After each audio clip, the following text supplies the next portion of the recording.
Hello, everybody. Welcome to the review. It is 9:49 p.m. Left the theater not so long ago after watching Guardians of the Galaxy Volume 3. As per usual, the review will be spoiler free. Without further ado, let's go ahead and discuss what I thought about this film. Guardians of the Galaxy Volume 3 takes place seemingly related to the events after Infinity War and Endgame, where Peter Quill is still grieving over the loss of Gamora. So the Guardians, Quill, Nebula, Drax, Groot, Rocket, Mantis have all established themselves on the planet Nowhere while continuing their adventures or misadventures throughout the galaxy. An unfortunate sinister force from Rocket's past emerges and attempting to reclaim him, all the while the audience is given a necessary and complicated, complex backstory to Rocket's past. I'm not going to go into any type of detailed spoilers other than that. Prior to watching this film, there was a lot of hesitation within me as any type of emotional scenarios now that is primarily related to heavy hitting material, I'm not exactly sure how I'm going to react to it since my father passed away a year ago. It makes watching certain films, television series, anime, or seeing certain pictures a lot more difficult as it hits me harder than it would have in the past. So at first, my initial reservations was to completely avoid this film altogether. However, I decided to go ahead and give it the college try and sat there and watched the film. Needless to say, this Guardians of the Galaxy is probably one of the more darker entries within the Marvel Cinematic Universe, which is saying a lot when you consider Infinity War, the Winter Soldier, even Doctor Strange and the Multiverse of Madness.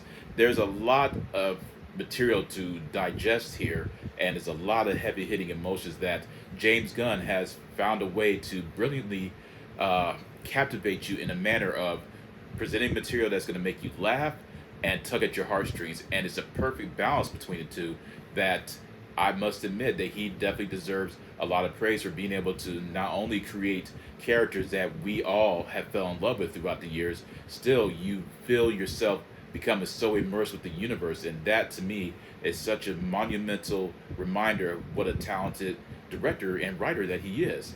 Rocket Raccoon's past, I'm gonna go ahead and say, as a warning to parents, while it is completely up to you, there's a lot of scenes and backstory related to Rocket that might not be suitable for children. It is very disturbing and brutal, and it kind of gives you this sense of true uncomfortableness as when it comes to animal cruelty.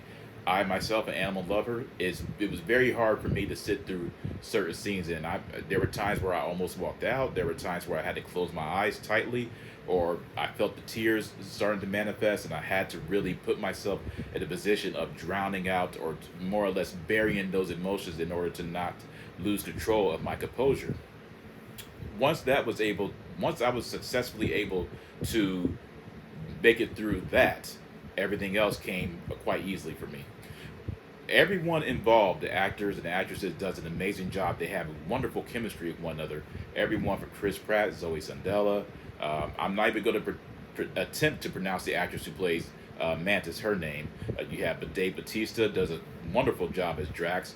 Karen Gillan as Nebula, and of course Bradley Cooper voicing Rocket. Just everything ties together in such a climactic, emotional, and beautiful, bittersweet storyline that is one of the best. I'm going to go ahead and say it is probably up there with Infinity War as the best Marvel Cinematic Universe outing.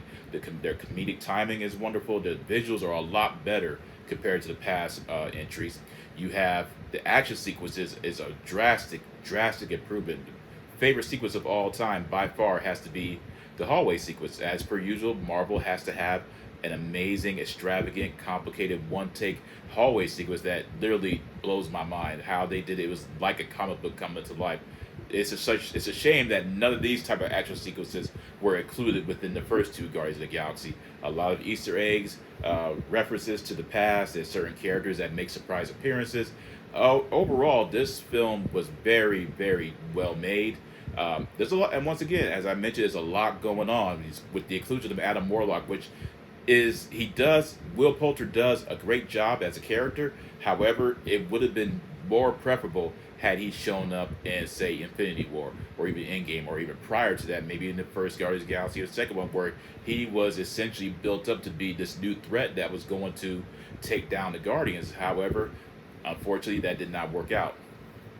but he does a great job in his appearances. While as random as they are, it still adds some unique and introspective and cathartic humor within the character. I really did enjoy it.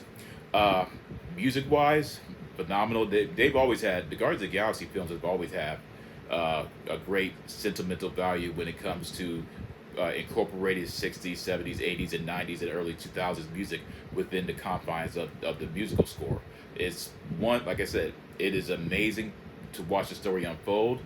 Bittersweet, once again, it is very violent and is steeped in a lot of darkness and sadness. And I'm not going to lie to you, there's a lot of moments where sitting there, my emotions were starting to come to the surface, and had to really put myself in a strong mindset of not allowing the tears to put me into a blubbering mess. I'll just go ahead and put it in those respective terms. But take for a message to parents: take heed, warning. I personally don't recommend taking young children to watch this movie, as there's a lot of disturbing imagery, and that is something that I do believe is very important to remind the audience. It's a lot different compared to what we're used to from past Marvel Cinematic Universe films.